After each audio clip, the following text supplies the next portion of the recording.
Alright, ladies and gentlemen, welcome back to another MUFC agenda video. This is the match review for Arsenal versus Manchester United away at the Emirates. We take a 2-0 defeat. Unfortunately, it's two corner goals that make the difference in that game, and it's annoying because when you know one of their strongest assets, if not their strongest asset in general, is corners, and you can see two corners in the same game, it's a little bit annoying because after what was a solid first 45 minutes, obviously we have just finished the stream and it was a good stream and I was very impressed at half time, and I said the change probably to make is Ahmad for Malacia, especially after he got but in all fairness, it might have been better to stay in the more defensive shape because I don't know, we just maybe Arsenal turned it up a gear, but you know what? I don't even know. I don't even know if it is the changes. We conceded two corners. We didn't have enough outlet up front, and that's why we bought on Ahmad. And I suppose that makes sense because overall in the game, the output and the outlet going forward just wasn't enough. We had about 6 touches in their box. They had over 30. It was a complete differential in attacking output from both teams. They had 12 or 13 corners. We had 0. So yeah, not ideal at all. But defensively, you've got to take the positives. I'll go back to the defensive part. The first 45 minutes, I thought we were strong. We were solid. The players and the distances between each player, the gaps was very good. The system looked strong. Yes, it was more of a back 5 than a back 3, but that's what you got to do when we're 4 games in to the Amorim Army. We're 4 games in. Arteta is about 5 years in. I don't know actually how many years. I think he's the second longest reigning manager in the Premier League. So he's been here for a while, and he needs corner goals to win us the game. And I'm not making an excuse and trying to, downplay that. They won the game fair and square. They scored 2 corners. They're brilliant at it. They are really. It's their strength. So fair play. But I'm going to take the positives from this game. The first 45 minutes, very, very solid. Something to work towards because in a big game like that, when you're away from home, maybe the first 45 minutes has got to be a little bit like that for now. Obviously, I think we'll see quotes. I've literally just started recording as soon as we finish the stream, so probably see some quotes from Amorim and how he thinks what he thinks of the games. Maybe he thinks we sat too deep, and maybe we did. We probably did actually, thinking about it, because we did give up too many corners, some silly corners. That Rashford one, I picked it up on the stream. I think it was for the second goal. He tries to flick it up and kick it over his head to clear it, but he flicks it up out for a corner and they go and score from it off Saliba's bum cheeks. And that's just not ideal, really, is it? But, yeah, I thought it's a game of 2 halves. We were solid in the first half. The second half, we go for more of an attacking option. We bring on Ahmad, who looked very, very good when he was playing against Zinchenko. And then when they made a change, we didn't really see much of him because United were just on the ball less and less. Possession-wise, it was very similar, I believe, early on in the game, very equal, and we felt like we were in it. I didn't feel like we were getting battered. I just thought it was a very evenly contested game where we just weren't being a threat up front until obviously they scored the first corner. It gets a bit wild for about 10 minutes, and we're under the cosh. Saka gets a couple chances and a few passes in, a couple crosses, and then we kind of grew back into the game, and then they scored the second goal. And then it was just it was game over there. It doesn't help when you've not got a very big threat going forward and you're 2-0 down away at the Emirates. You're going to struggle. You're definitely going to struggle, especially when you're only having your first shot on target in the 66th minute. And you can't really. I don't know who to blame. Obviously, maybe you can put a bit of the blame to the manager, but he brought on the attacking options. He brought on Rashford. He brought on Xerxes. He put Xerxes, Højlund, Rashford and Ahmad on the pitch at the same time, with Bruno on there as well. So you can't say he didn't put the attacking players there. And in open play, I didn't think we really struggled defensively, even when we brought on all those attacking options. It was just we couldn't really string a pass together. And for how good we were at defending, that's Arsenal in general. Arsenal are just very good defensively. This season they've had a few iffy moments, but even without Gabriel, Saliba's class. He really, really is, and they just look solid defensively throughout the whole game. We might have been able to do it for 45 minutes, but 90 minutes, we didn't really have a sniff. Højlund was working his bum cheeks off, let's be honest. He was working his bum cheeks off, and he was doing well in the first part of the game, but you could tell the last 10, 15, 20 minutes of him being on the pitch, he was struggling because he's working extra hard. to fight the centre backs to try and keep the ball and give us an outlet up front, and also make the runs in behind himself. It's a difficult job when you're doing it on your own, and it's something he's going to have to learn. And I think he will. I think he's got the quality. But Shearer said at the end, "Do we have to buy a top class striker?" I think the answer is probably yeah.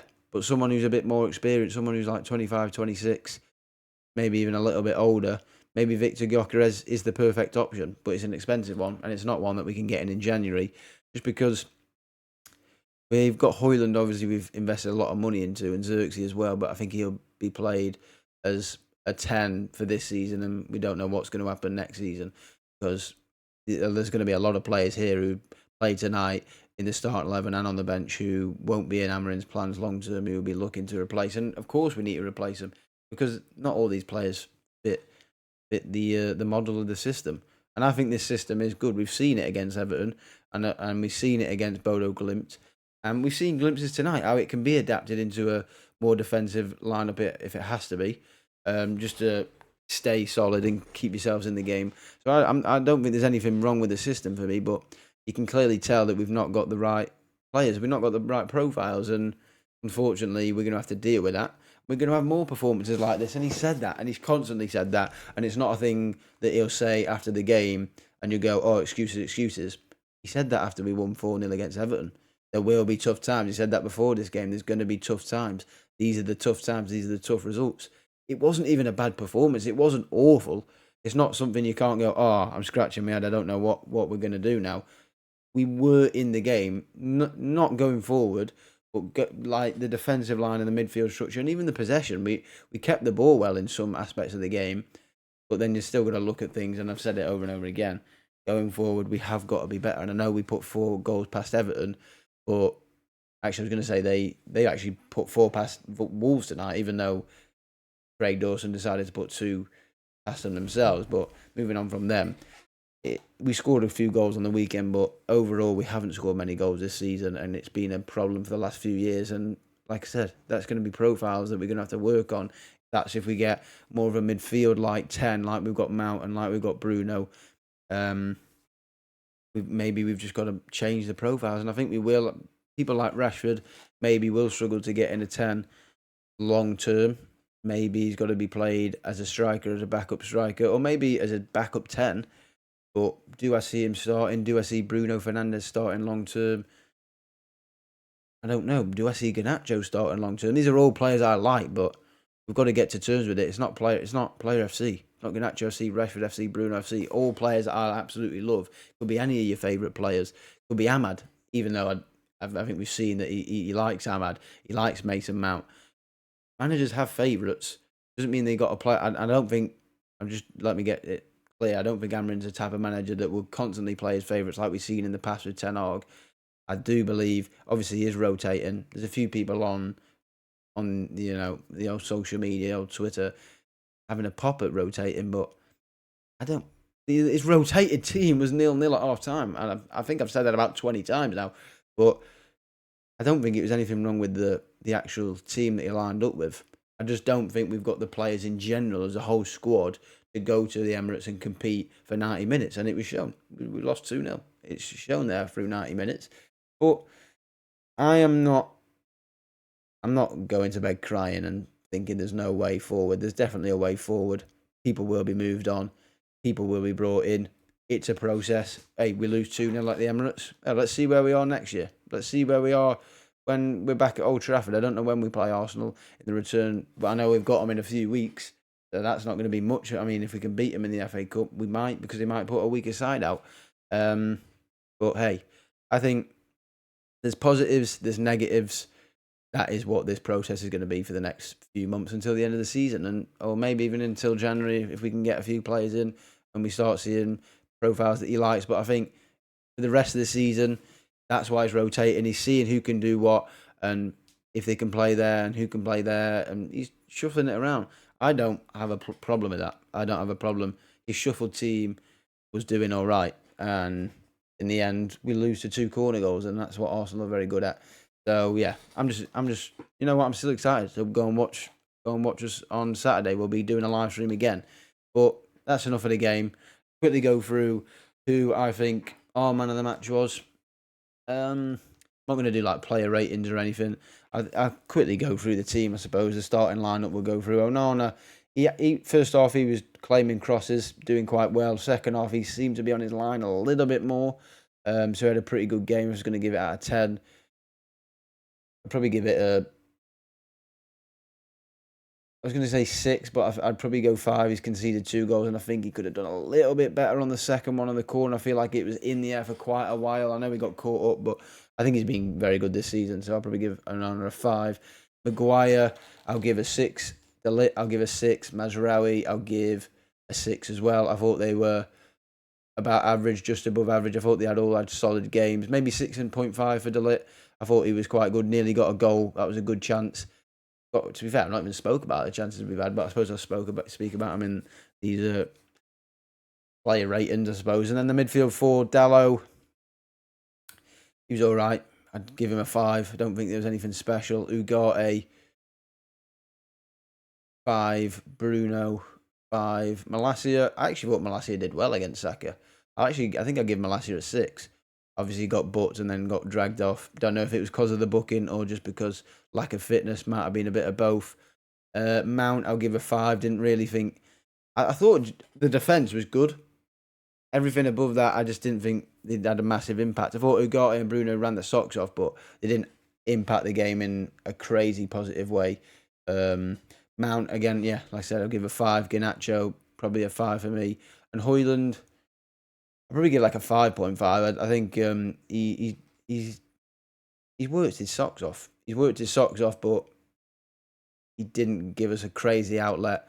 But you're playing against one of the best centre-backs in the world.